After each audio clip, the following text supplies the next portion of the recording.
Okay, so tonight we're going to talk about financing your innovation. And the first part of that is understanding the difference between bootstrapping and private investment. Private investment is angel funding, venture capital funding, private equity, etc. And then if you do make the decision to go down that path of private investment, how do you prepare for that? And there's lots of things that you have to do to prepare for that, but we're going to touch on three of the key ones, which are the pitch deck, the team, and the pro forma financial projections. So we have a lot of fun at MTEC SmartZone talking about unicorns because we hear about unicorns a lot, I guess, and that's what a unicorn is a startup company that's valued at over $1 billion. So your Microsofts, your Facebooks, et cetera. And those kind of companies, they raise millions of dollars. And that term was coined by a venture capitalist named Eileen Lee. And she utilized that because it's representative of a mythical animal to show how statistical rarity of such an event is of a unicorn. In fact, it has a 0.00006% chance of occurring. So that's 3 out of every 5 million companies, which leads us to some of the realities about financing a startup. A third of small businesses start with less than $5,000. And about less than 1% are funded by angel investors. Now we're talking about all kinds of businesses, not just technology. Technology would be a little bit higher if we just focused on that sector. What I'm talking about here is across all businesses. So your flower shops, your restaurants, et cetera. About 0.05% of startups then go on to raise venture capital. So you can see as you move up the ladder, the chain of private investment from angel to venture, the percentages get smaller and smaller. So, most small businesses rely on personal savings and credit for their initial funding. And quite a few receive funding from friends and family as well. The median company running a seed funding round is already 3 years old. So it takes a while to even get to like that seed round.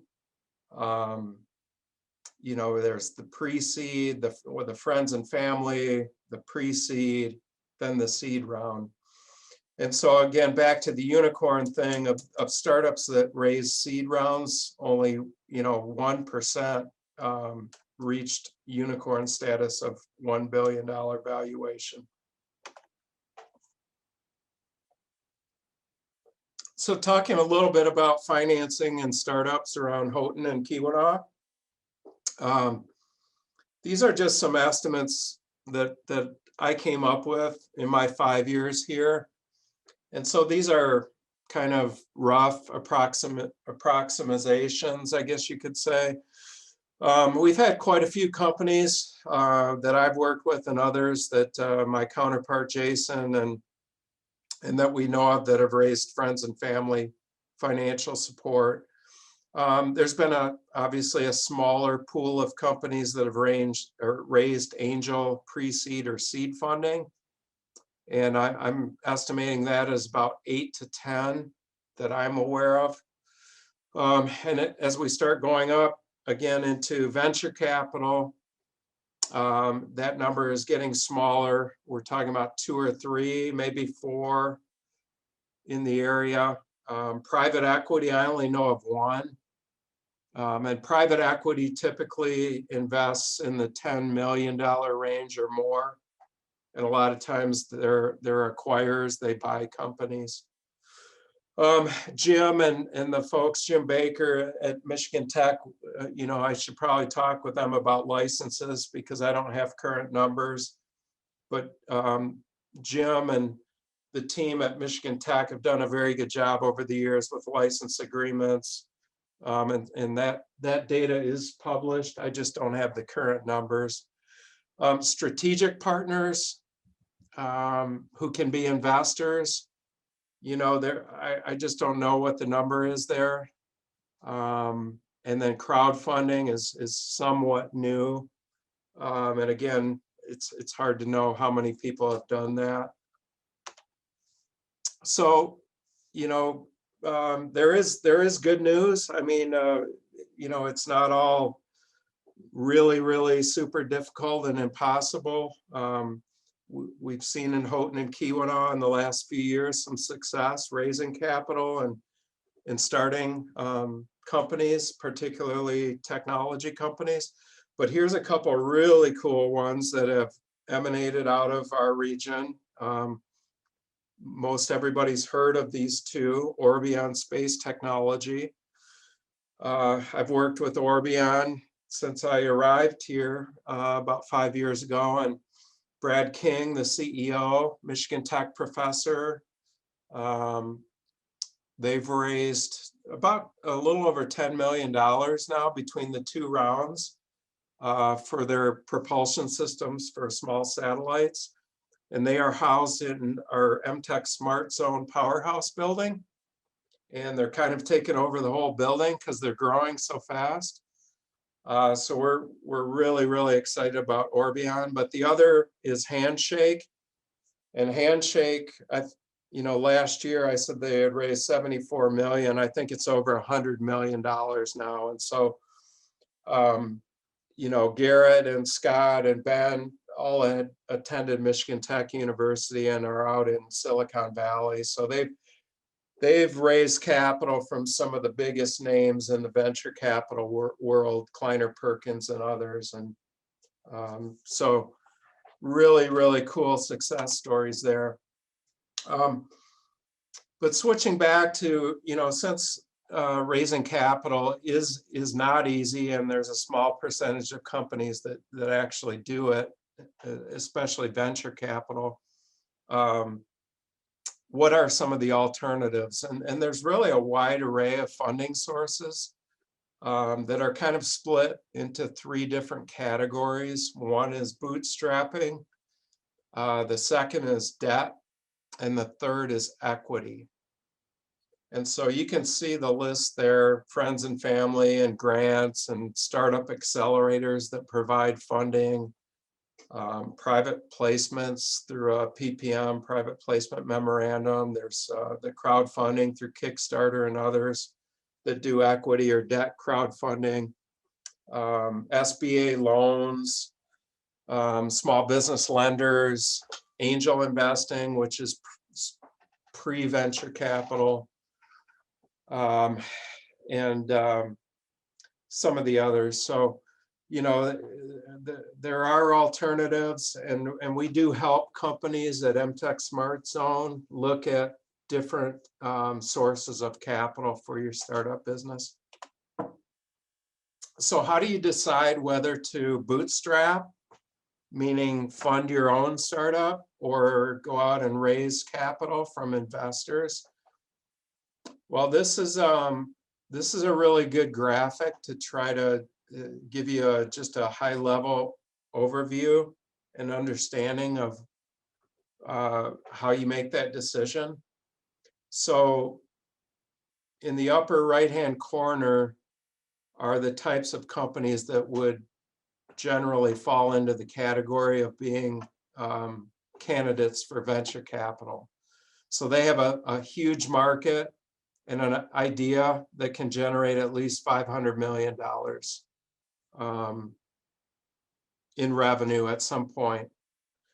And so there's typically weak barriers, and you can scale that company to a very high level. And so having that additional capital allows you to capture that market share much more quickly. And so you would say, well, if I don't take the capital, I'm not going to take advantage of the fact that we can scale quickly and grab a big piece of this huge market. On the other hand, in the lower left-hand corner, bootstrapping, you want to bootstrap if you don't have a highly scalable business, and you may not have a big market potential, and there's stronger barriers to entry. And so, that would keep out competitors, so you don't necessarily need to move as fast. You can take your time, use your own money, because there's barriers to entry that keep out the competitors, versus the venture capital. You want the money, you want it quickly because you can scale quickly, but there's low barriers, meaning competitors could come in. So I hope that's clear to everybody. I don't know how well I explained that, but gives you a general idea. So talking about capital and ranges of capital by stage, I like this graphic because it kind of shows you, if you're raising less than 50,000 on your left-hand corner there, the first green column, less than 50 is usually from, you're working a side job, you're obtaining a grant, you're using your savings or credit cards, friends and family, crowdsourcing, those types of things. And SmartZone actually helps with some of those smaller capital needs. Then as you move along the next column, 50 to 100,000, 50, sorry, to 500,000, you're starting to look at, angel investors, or maybe banks for certain types of businesses if you're buying a business, or you have some collateral for credit, those types of things. Moving along to the 500,000 to $1 million, now we're talking about super angels, and we're talking about seed stage venture capitalists as the type of organizations you will be working with if you are raising those levels of capital. And so this chart progresses out, you can see 1 to 5 million, it's growth stage VCs, and moving along into the private equity and late stage venture capitalists. So if you've made the decision that you've looked at bootstrapping, you've looked at trying to raise investment capital from angels or VCs, and you decided you want to try to raise that private investor capital. This slide shows you the types of things that you will want to need to prepare or have prepared as you get ready to speak with these groups. And I'm going to go into detail on 3 of them, a little bit of detail, but I'll just go through this list first. So your corporate structure, that just means your legal formation. So whether you're an LLC or a C Corp or an S Corp, there's different ways you can set up your company. And most of the times it's not firm, meaning you can change it later. But we help with that at SmartZone, and we actually work with a legal firm in Grand Rapids, Michigan, and with a couple of their attorneys. One's from Houghton originally, and sometimes we'll work with them, but sometimes we'll just advise you on how to quickly set up an LLC. It's really not that complex. But you want to do that when you're ready. There's no need to do it prior to being ready to do it, because there is some little bit of reporting required once you establish a formal corporation. We're going to talk about team. Your team is critically important to private investors and something they're going to look at. You want to have a compelling product and service. You want to have large market potential. You want to have your business plan ready to go. Pitch deck, I'm going to talk about what's in your pitch deck. They're all going to want to see your pitch deck. Your pro forma I'm going to talk about, which are your financial projections. You're going to want your cap table too, which shows who owns the company, whether it's just you, whether it's you and co-founders, whether you brought in some early investors, friends or family or whoever. You're going to have to show them milestones. Investors want to see, what you're going to achieve in 6 months, 12 months, 18 months. There's something called a one-page teaser. Some people call it an elevator pitch. It's just a quick summary of your business. A lot of times these investors, they don't want to take the time to read much. They just want these one-pagers. And so we help companies. We always, we always tell them that they need to prepare one. And a lot of times Jason and I have prepared them for them or helped them prepare them. So we can do that. Market research, customer discovery. Lisa and her group at Michigan Tech operate the I-Core program. It's a national program that also occurs at the local level for startups. It's a great program. They focus on customer discovery. So your investors typically will want to see that you've done some kind of market research and customer discovery, and they may ask for documentation of that. And they may also want to see a sales and marketing plan. So it's a lot of stuff. It's you don't just walk into a meeting with these private investors without really having a lot put together.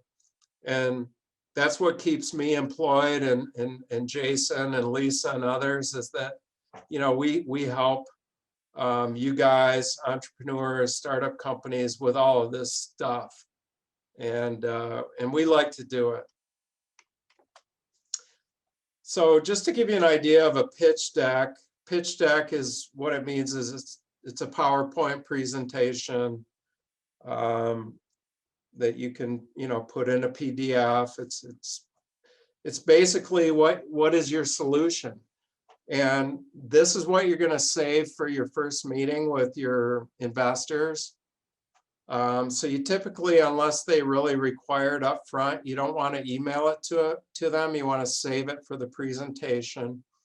But these are the key things that you want to have in your pitch deck. And so first, you're going to identify what is the problem or the pain point that you are solving. Okay. And then how are you solving that? That's your solution. That's the next slide. And then you want to show, again, this market opportunity size. Do you have huge market potential for your solution? And then you have to show them how you're going to make money. What's your revenue model, right? Who are you selling to? What's your pricing model?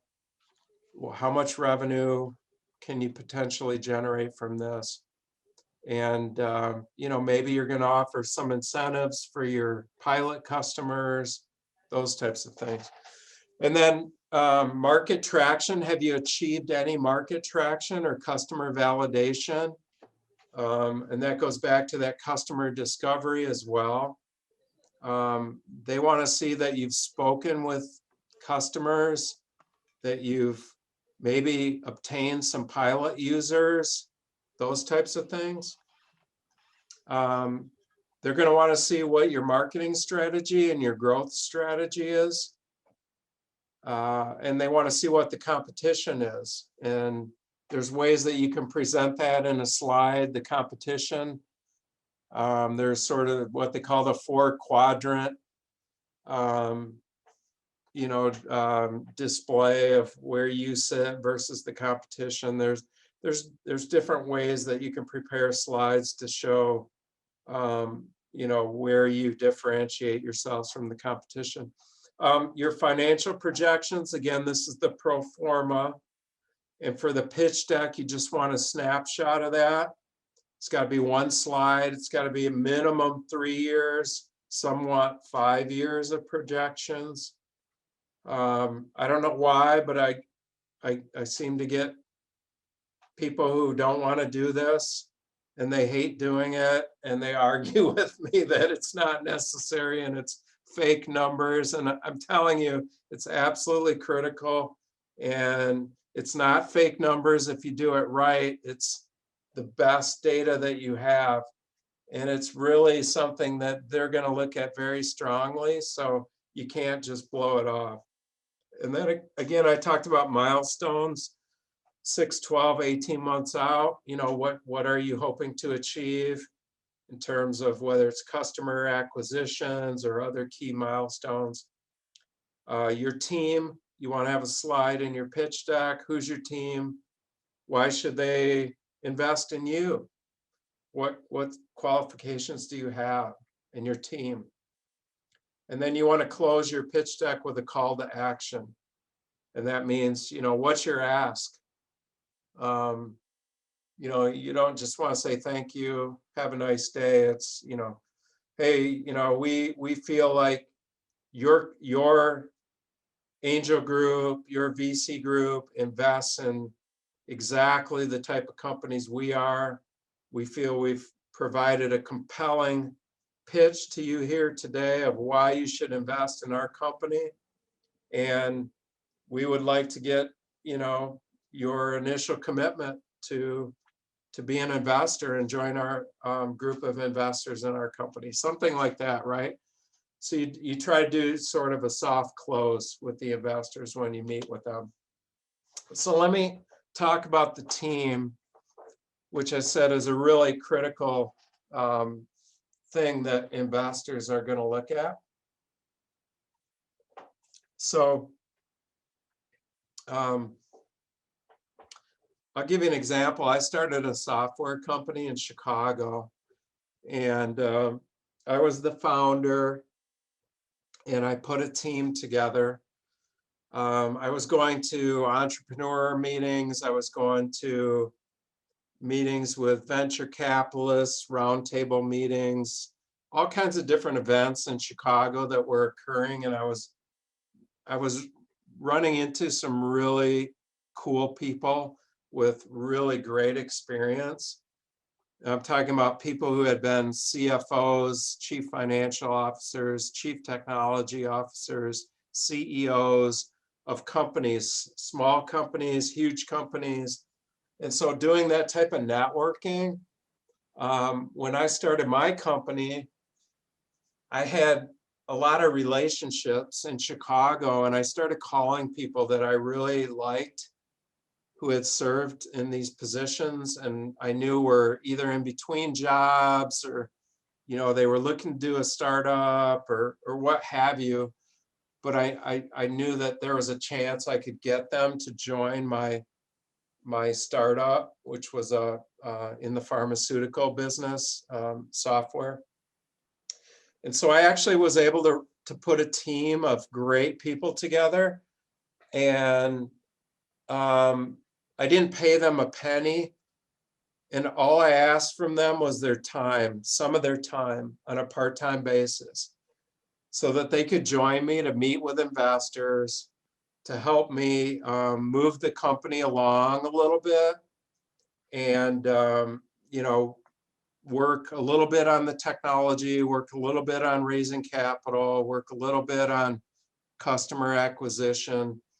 And I was just amazed that I was able to get these really great people to, you know, put in 10, 15 hours a week, sometimes 20 hours a week, with no compensation.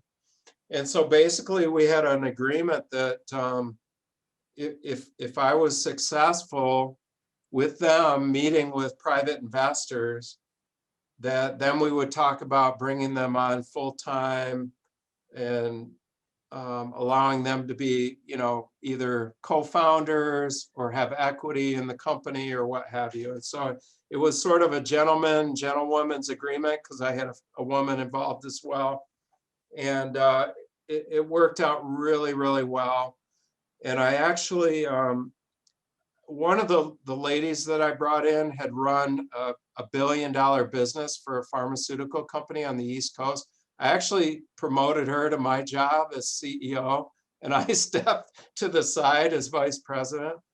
And so she was just phenomenal, and we were able to raise a couple rounds of capital. So just trying to give you an idea of how you can creatively put a team together that's going to be attractive to investors without having any money or a lot of money, and just operating on the goodwill of people, and some networking that you can do.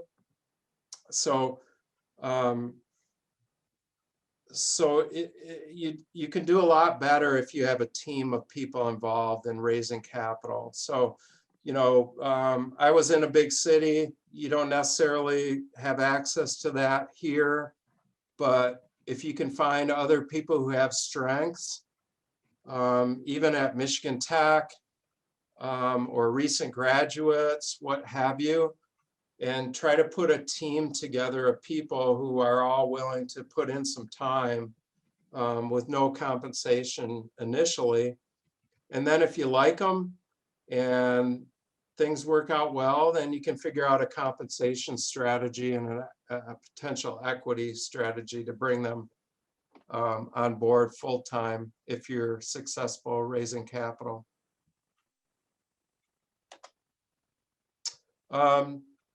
This is one of the terms I thought was important just to understand. It's called Runway.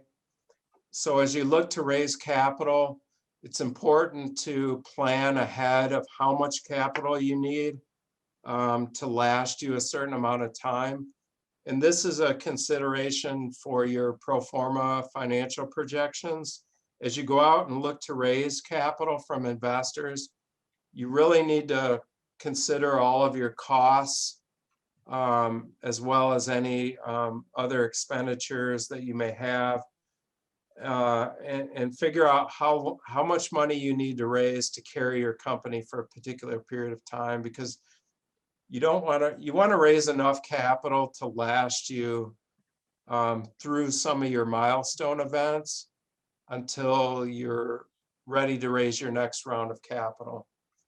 And you also need to know how much capital you may need to keep your co-founders or your executive team around, right? I mean, ideally, you want people who aren't going to require a salary, but sometimes that doesn't happen.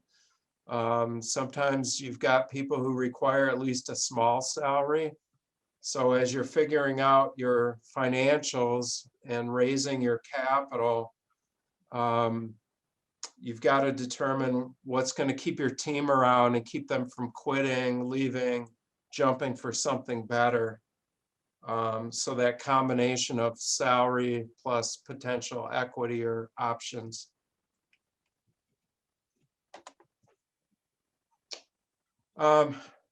Jim Baker always reminds me that there's nothing more important than focusing on the customer. Whether you raise capital from private investors, whether you bootstrap and fund your own company, the most important thing of all is that you always keep your eye on the customers.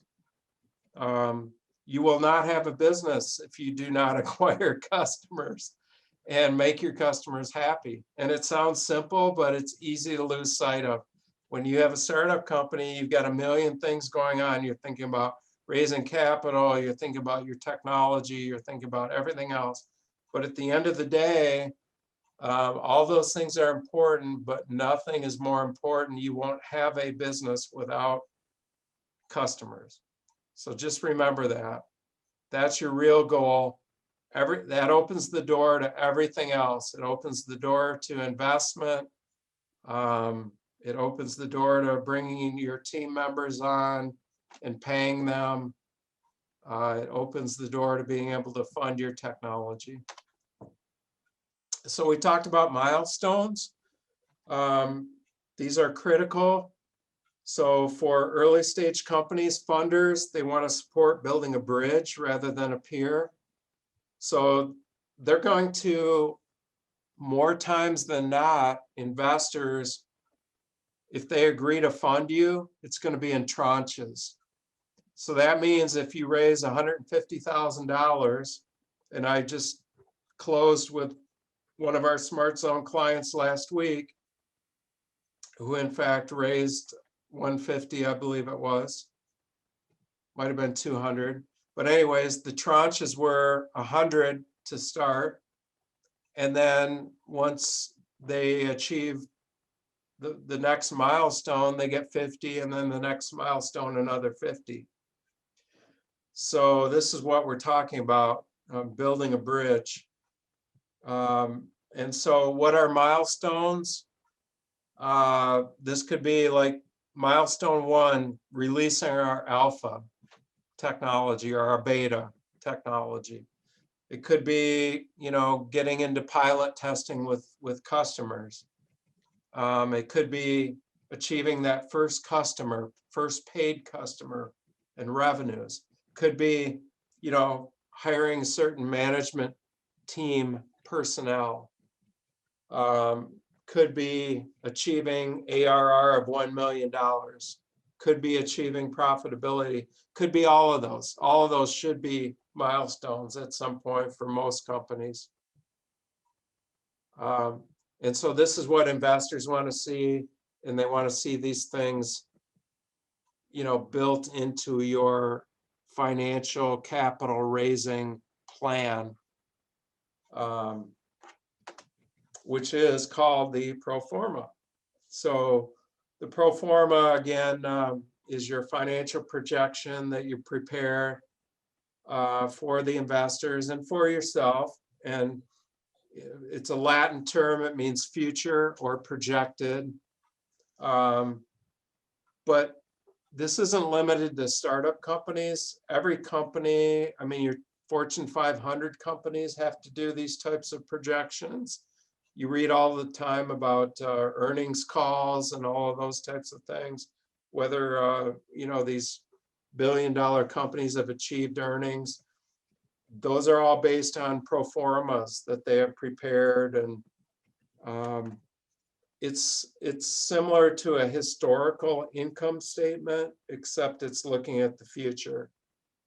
So, but this is really your key financial document when you're first starting out, because you don't have any historical financials yet.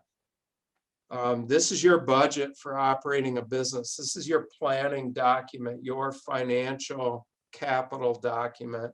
And you really have to spend the time to think it out very carefully, work with some folks who are experienced in this stuff. SmartZone, myself and Jason both have a lot of experience preparing pro formas.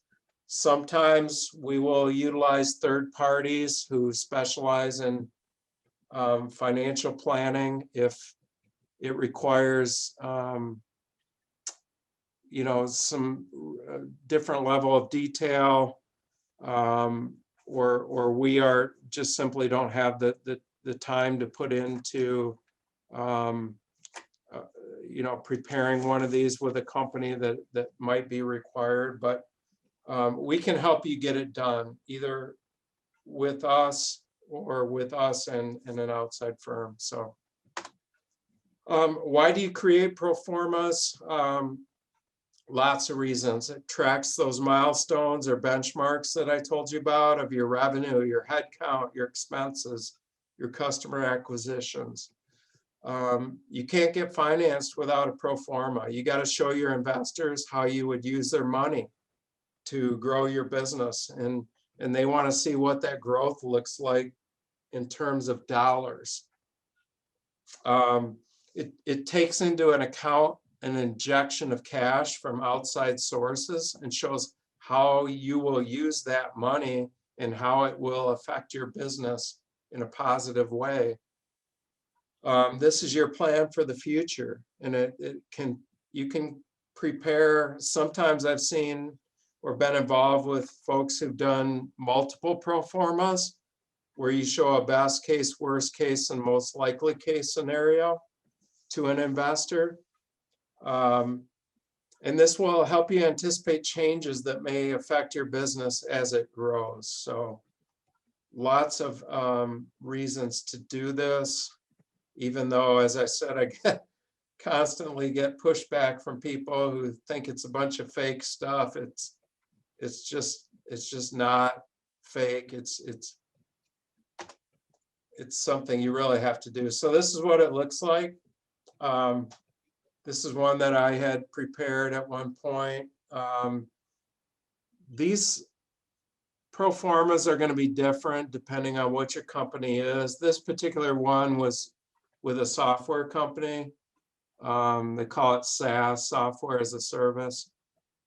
So this is going to look a little, specialized towards that particular segment. But as you can see along the top row, when you're an early stage company, you want to show month by month. So we're showing paid subscribers month by month. How many people are we signing up, customers? And month 3, we've got 100, then it goes to 200. And we're showing our growth there just below it. And then as you get to the far right, then it transitions from that month by month to a cumulative of that first year, then year 2 and year 3. So what do those subscriber numbers look like over time? And then the next level down is our revenues. And, we're showing those across there in thousands. And then below that is your cost of sales or cost of goods sold, again in thousands. And then you can arrive at your gross profit from there. And then you take out your expenses and you have your earnings before income tax. The other things they want to see is your head count, how many people are employed at the company over time, and what is your cash on hand after all of this. And one other thing I would add in there, it's not on this, but infusion of outside capital. If you do raise investor capital or have money come into the company from outside sources, you want to show that as a line item. So I would put that somewhere in here. I have to think about where I'd add it in, but anyways, that was one line item that I left out. Almost done here, folks. We're getting close. Got about a couple more minutes. I think this might be my last or close to last slide. So thanks for hanging with me here. I think this is a really helpful slide because, how do you begin with this pro forma? It's really hard. Like, how do I come up with these projections? Where do I even start? And so the best place to start is really looking at your market size. So on the right here is what we call our TAM, SAM, and target market. TAM is how big is the entire market, total available market. And then we narrow that down to the SAM, which is what is our serviceable available market. Out of that total market, how many can we actually provide service to? And then within that, we narrow it down to what is our actual target market? Who are we going to go after initially? And so when you start getting that narrowed down and determining what that market looks like, that target market in terms of dollars or number of customers or both, right? Then you can start getting your arms around like what should be our projections in terms of subscribers, revenue, because you're going to say, okay, out of that target market, we hope to capture in year 1, 2% or 1% or 5%, whatever that number is. Then you know that you've got a certain amount of subscribers, a certain amount of revenue that you're hoping to achieve, and there's some factual data behind that supports that. So you have to do some research to come up with these numbers of how big the market size is, but you can typically find this information through different sources, even Google. On the left is kind of an example of this. You created an iPhone app. There's 80 million iPhone users. Half of them buy one app per month, 40 million people. Of the 40 million iPhone users who will purchase apps, you're going to estimate 0.2% will buy your app. You just, you're coming up with an estimate. That's what all this is. That's what proformas are. It's you're using the best data available to come up with the best estimates that you possibly can, and being able to go into investors and have that data, and they understand this isn't, written in stone, but you've got something that can stand behind your projections. So 0.2% will purchase your app, and that comes from your customer discovery, your sales cycle, sales reps, marketing, competitors, etc. You're coming up with that number, that 0.2%. So that equals 100,000 new customers at whatever price you're pricing your app at, and that's how you come up with your revenue projections. So that's the rhyme or reason behind it, as best you can do. And again, we help with this stuff, SmartZone.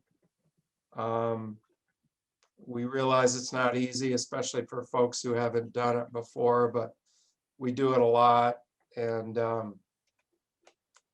we're comfortable with it.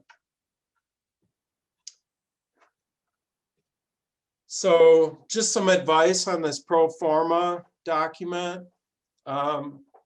Focus most of your effort on your headcount and your salaries, right? You want to keep your salaries low when you're first starting out, because that can bankrupt you and kill your runway. And like I said, try to find people who can work for little or no salary up front. And then make reasonable projections of your revenues and customers. Like I said, you've got to have some rhyme or reason behind these numbers. You can't say we're going to get 90% of the market in year one. Investors are going to just tell you to leave. They're just not going to believe anything you say after that. So always go high on your estimated costs, your expenses, because they're typically going to end up being more than what you think. And don't assume you will become more efficient with growth through economies of scale. It's always a grind. It's always a grind. It always takes longer than you think. And it takes just a hell of a lot of work. It seemed like I worked 24/7 for 5 years on my startup. It was just a never-ending night and day thing. Again, build in your milestones to show how you will hit your revenue targets, and maybe create some different scenarios on your pro forma. Like I mentioned, you could show one if you came in low in terms of revenues, or above revenues that you projected, and one in the middle. And so that can help you calibrate your hiring and spending according to which scenario unfolds. So I think I'm not going to go into this level of detail. I think I've given you enough, but this is stuff I can talk about with you if you ever get to that point of developing a pro forma, where your spends want to be in terms of percentages. But a little too much detail for right now. So thank you all very much for your attention. I kept it under an hour, and I'm really pleased that you guys took time to join me tonight, and I'm happy to answer any questions.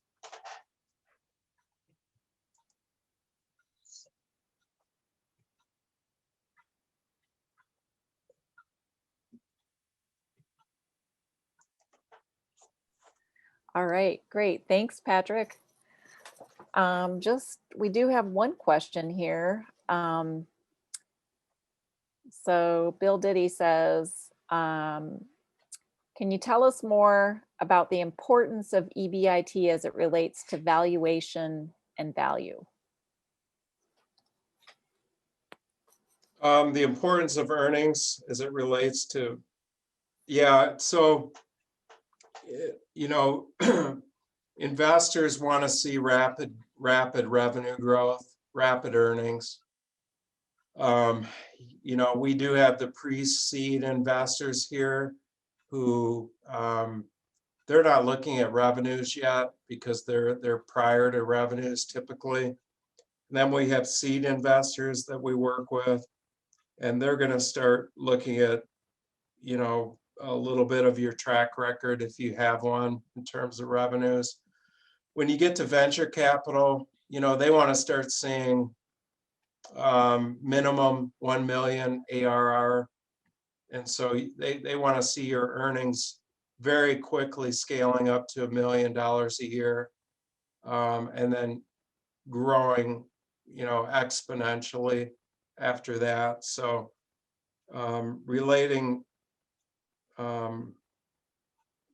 those kind of earnings to investment, it grows in terms of who you're working with. From an investor standpoint, they're going to start demanding more and more in terms of what they want to see. Hope that answers Bill's question. So Patrick, I have a question. Yeah. So you talked about the importance of keeping your labor costs down. And I wonder, how do you negotiate that with folks? Do you offer them equity in exchange for labor, or how do you have those conversations? And what is giving away? You know, you don't want to promise more than you can deliver. You also don't want people to feel taken advantage of. How do you strike that balance? Yeah, good question. So the path that I followed with my software company was, you know, I met the people that I wanted to have participate in my startup, and I showed them what I was doing and got them excited about what I was doing. And then I said to them, you know, we don't have any money yet, and we've got some things going in terms of technology development, some meetings with interested customers, but I can't pay you anything right now. And with that understanding that, you know, if we're all successful together, if you can donate your time, and we can convince investors and customers to start using our product and invest in our company, that at that point, I will meet with you again and we will discuss your compensated involvement in the company after that, which could be options or it could be equity. And the way to protect yourself on that is through a vesting schedule. And so if you're going to bring somebody in that you like them, but you don't know them really, really well, you want them to come in, and you're going to give them some equity in your company, what you do is you provide that equity over a period of time, right? So that you don't give them all of it up front.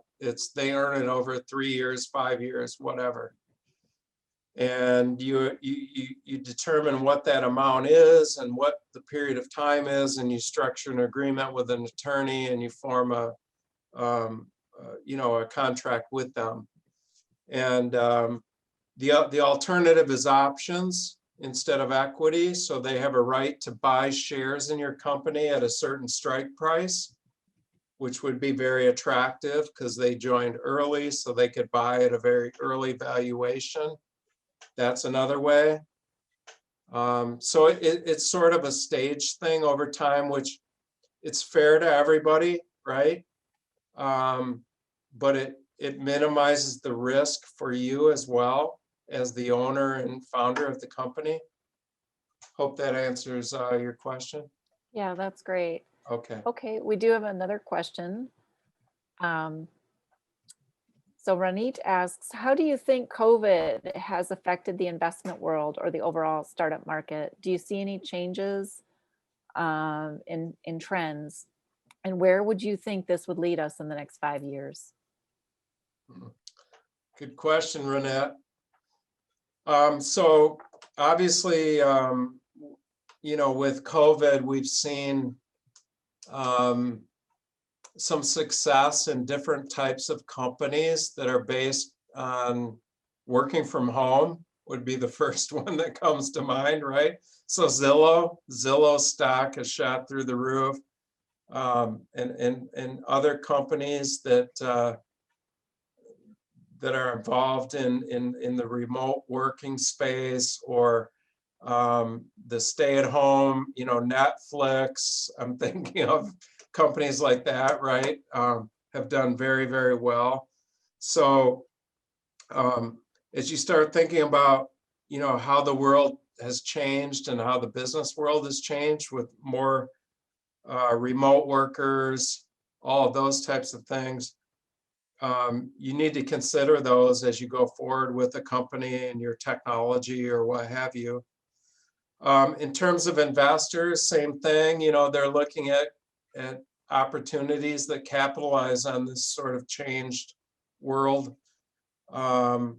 So money is flowing into those types of things. I think that, money is always out there for good ideas. And, maybe there's been a slight downturn in investing, but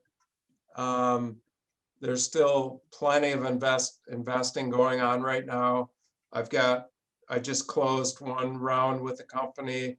I'm closing a second company this month in their round. And I've got a third that's raising capital. So I don't, it's far from bleak. I think there's plenty of good opportunities out there. Great, thank you. Okay, we're getting some comments here. So Bill says, you shared a lot of great tips and suggestions, as well as from your startup experience.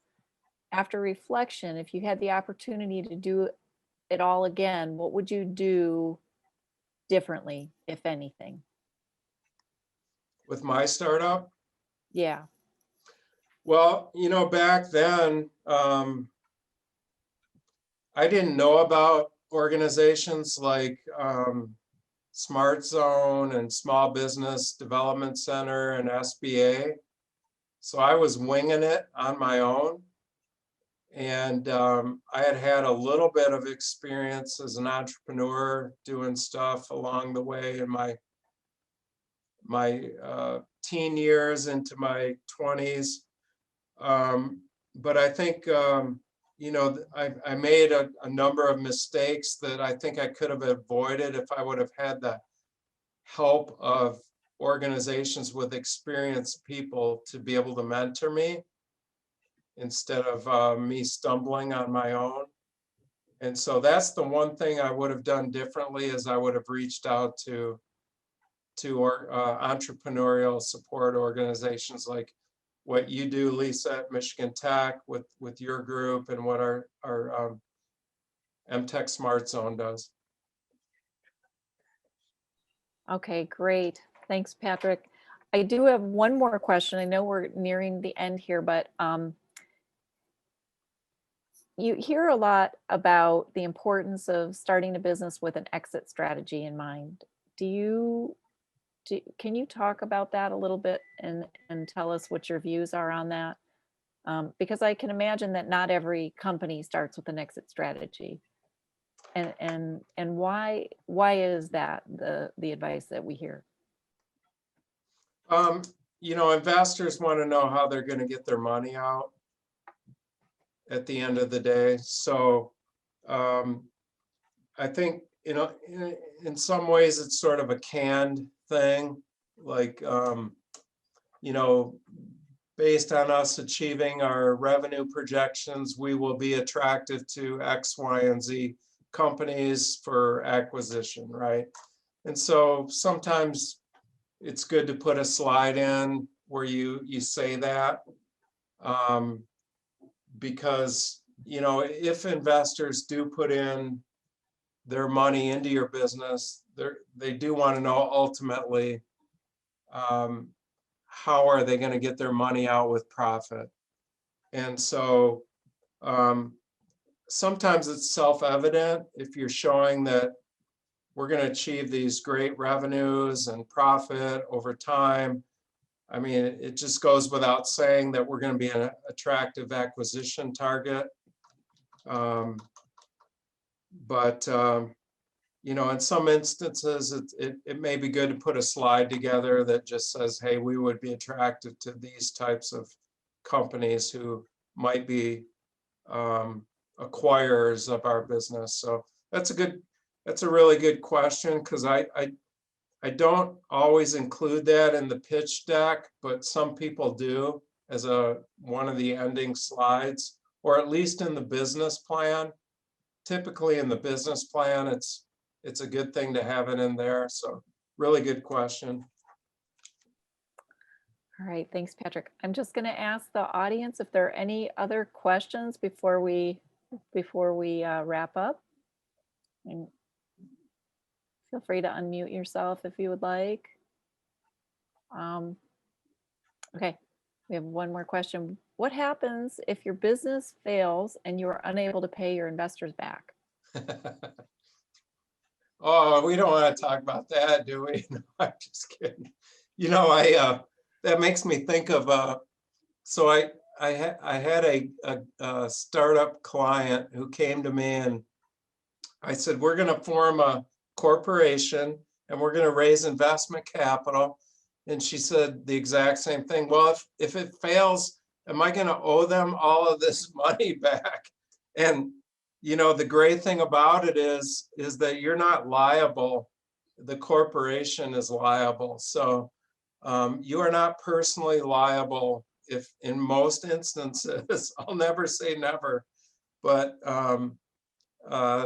you know, when you form a corporation, that protects you personally if the business fails. So if the business goes bankrupt or fails, the investor loses their money, but they can't come after you personally.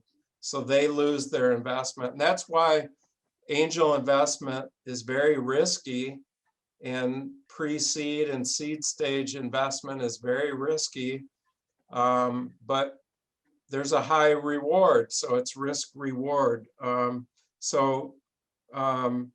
It's hard to find people that will invest in early stage companies because of the high level of risk, but we do have angel investors in the state, and we have state of Michigan funds specifically funded and set up to help very early stage companies, because it's hard to find investment capital when there is such a high level of risk.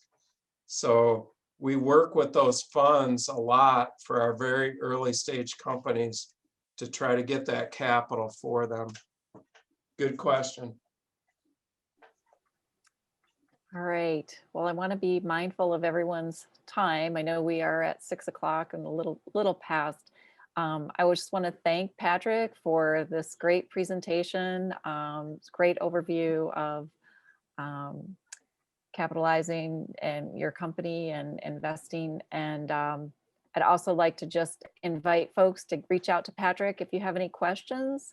And also feel free to reach out to Husky Innovate if you're interested in finding out more about the resources at Michigan Tech and in our community. So thanks everyone for coming, and thanks again, Patrick. Great job. Thank you all very much. Thank Have you. a great night.